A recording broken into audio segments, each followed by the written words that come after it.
الجديد والحصري لدى استوديوهات أجمل زفات لتنفيذ الشيلات والزفات والقصائد الشعرية. فرح فيها الحبايب من غلاها النور، بيوت الشعر في مدحك تسابقني معانيها. تهنى يا سند راسي وذخري يا عسى مبروك، عسى ربي يتمم لك من اولها لتاليها.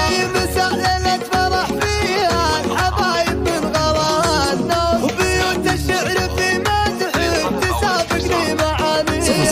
966 530 400 459. وناسبت الرجال اللي على القمة مبانيها، أهل ذاك المحل اللي دايم باب ما هو مسكون. عن أمجاد الإجباري باقي التاريخ يكفيها، ما دام إنك حفيد شيوخ في ظل الوبلو، وجدك راعي الشكحاء حمول من يداريها. وخون ورابع ناصر الفخر باسمه بدون مسكون، وخلت سمعة اللطيف كل الناس ترويها. وسميتك على اسم اللي تذكرني به اليسرى.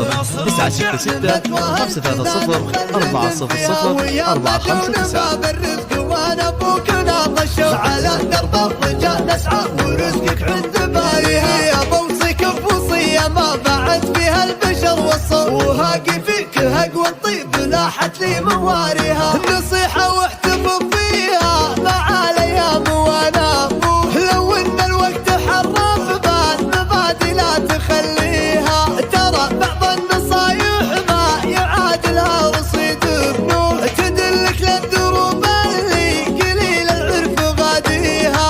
تجنب خوة الليلة نشفت بمشكلة خلوه، وخابت فيهم اللي كنت وقت الضيق هاقيها. وعليك بخوة اللي تفتخر فيهم يا خوة، تعلم منهم ادرس المراجل من مبادئها. تنقى صاحب اللي يحفظ الاسرار مثل اخوه، يغض الشوك عن سر البيوت ولا يراعيها. ولا تمشي على بعض الدروب اللي تثير شكوك، يبي الحق منها شيء لو ما كنت راعيها. ولا 00 966 530 400 459. طول العمر تبنيها، ولا تترك سبب قلت ونعم وتاخذ المتروك. وميز ديرة اهل الطيب واعرفها بساميها.